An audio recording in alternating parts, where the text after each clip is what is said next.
Extra, extra, we're back with another entry.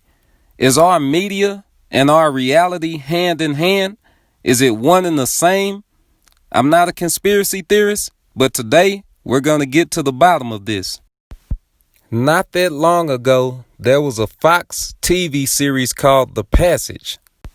As the COVID-19 pandemic progressed, I was triggered subconsciously to go back and look at the summary related to the TV series, The Passage. As long as we can remember, vampires always had two forms, human and bat. That one fact alone is universal. Everyone knows it. Now back to the summary. Is this summary telling us or preparing us to accept that a virus came from a bat? This summary speaks of something called Project Noah. Project Noah is a journey to a cave in Bolivia to find a 250-year-old vampire in order to extract a virus from this vampire that combats all human illness on the planet. The show and the summary stem from a book written in 2010. What's the odds of a COVID virus having the exact same origin in 2019? I knew you wouldn't believe me. This is unbelievable. So I asked two questions. One, where did the first case of the coronavirus disease originate? Answer, Wuhan, December 2019. Two, when was the first case of coronavirus disease reported to the World Health Organization? Again, December 2019. The origin, place are not the same between COVID-19 and Project Noah, but both of these stemming from bats and vampires, their storyline is the same, and it's unbelievable. It was written in 2010.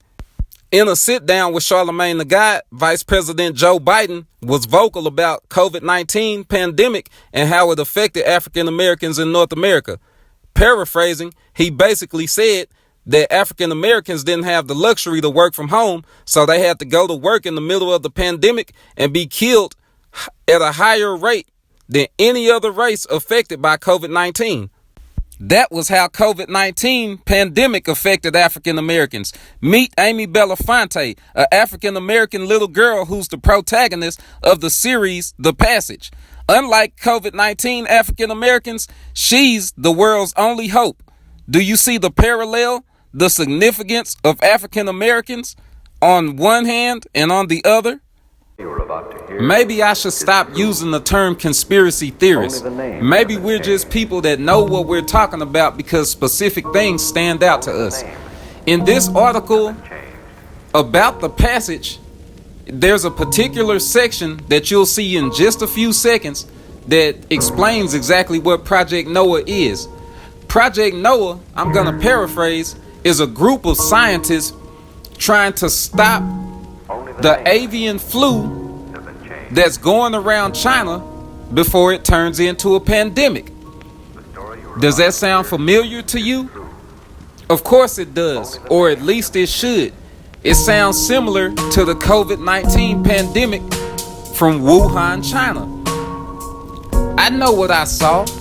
Something told me to just go back and read the summary related to this TV series, The Passage. I can remember on the very first episode, the vampire was sitting in a cage inside of a cave before it bit one of the scientists because the scientist was trying to extract a virus from the vampire. Fast forward to 2020 because I saw this show in 2018. I know I did. Fast forward to 2020, we have the COVID virus that supposedly came because of bat consumption in Wuhan, China. That is so spooky how this TV show, The Passage, is based on a book called The Passage that was written in 2010. Is there any such thing as coincidence? I don't think so. Everything seems to be predicted, orchestrated, planned out. I'm not paranoid about this because the facts are the facts. I'm showing the article review. I'm showing the parallels. I'm showing how African Americans are affected by COVID and by Project Noah. I'm showing the book. Everything is right there. Only the name. Project Noah was an extraction of a virus from a bat. COVID-19 comes from bat consumption. It's all there. You just have to know how to use your discernment and link up the dots. And don't let the ways of North America and the actors and the directors of North America pull the wool over your eyes. It is what it is. If you smell a rat, then something is going on. 9 times out of 10, that's always the case. Well, I'll be a monkey's uncle. I almost forgot another intricate parallel that concerns inmates being affected on the TV series in Project Noah and in real life by the COVID-19 pandemic. The New York Times released an article that says jails are petri dishes, inmates freed as the virus spreads behind bars. These inmates couldn't practice social distancing and couldn't have access to protective gear. As long as they were nonviolent offenders, they could get out. On the series The Passage, these are death row inmates, criminals, and things of that nature. So they volunteered to be experimented on in exchange for separate favors and being comfortable while being incarcerated. So now we see how Project Noah affects inmates and also how COVID-19 pandemic affects inmates. This is very intricate. This is another thing that makes this all seem orchestrated. I'm going to take this time to give a huge shout out to all of the YouTube truthers that showed me the way. I remember when I used to watch their channels and I used to wonder how did they focus on the smallest detail. Now I know. The trick is not to be in a docile state when you watch media, TV shows, basketball games, movies, things of that nature. You have to always be aware of what's going on in reality and in the media. These people will pull the wool over your eyes. So now it's my responsibility to do for you what was done for me. And that's show you how to not be in a docile state. The entire purpose of this channel, Jaundice Journal, is to point out all the foul play that's been perpetrated and perpetuated against the citizens of the world. The higher ups do these type of things. They play with medicine. They play with vaccines. They play with people's lives that are free or incarcerated. You can't walk around forever thinking that life is some type of amusement park. It's not. And if you do, you're going to be in for a rude awakening one day. It's better off just to face the music and you'll be better equipped to combat what's going on. You won't be a sitting duck. You won't be a dummy. You won't be just another sheep. Conspiracy theorists, I've come to terms that that term is an insult, is dismissive, is ugly.